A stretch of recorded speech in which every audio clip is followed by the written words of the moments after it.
Yo, salut à toi et bienvenue sur Panda Data. Aujourd'hui, on va apprendre à renommer des colonnes dans un data frame. Pourquoi? Parce qu'un tableau avec des noms bizarres, c'est un cauchemar. Par exemple, tu ouvres un fichier et tu vois une colonne qui s'appelle AMT. Tu te demandes, ça veut dire amount, amortissement, amitié, bref, vaut mieux clarifier. On reprend le même petit jeu de données e-commerce. On va faire un dev show de tout ça.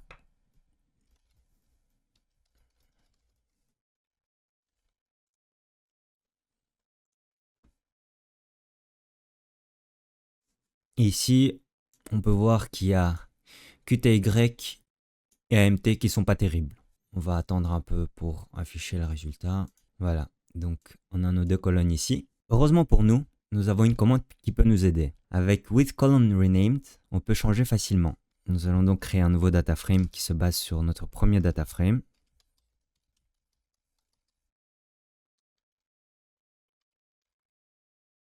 On va renommer la colonne QTY en quantité pour plus de clarté.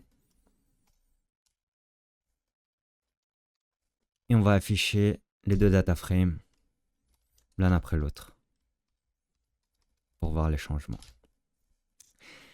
Du coup, on verra le premier data frame qui s'affiche avec QTY et le deuxième data frame qui affiche quantité. On peut bien entendu renommer une deuxième colonne sur un data frame déjà renommé. Du coup, dans le deuxième data frame, la colonne quantité est bonne, mais pas la colonne AMT. Ce qu'on va faire du coup, c'est la même chose. On va créer un troisième data frame qui va se baser sur le deuxième, qui est déjà OK. Et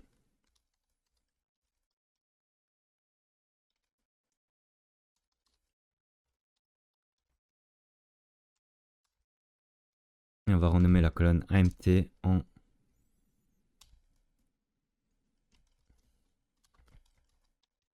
unitaire. Il manque un point ici. Et on va afficher df3 show le contenu du troisième data frame. On voit maintenant une table beaucoup plus claire avec client, produit, quantité et prix unitaire où chaque colonne veut dire quelque chose. Avec ça maintenant, vu que tout est clair, on peut calculer le total de manière assez simple. Spark.sql import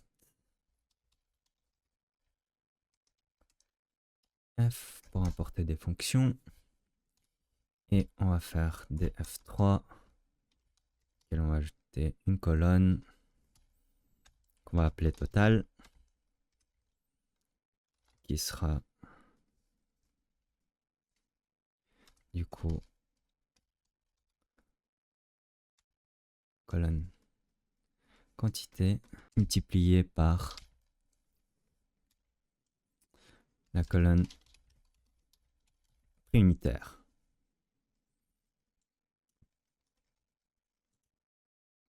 Et on va afficher directement le contenu de ce data frame. Ah, j'ai oublié le column.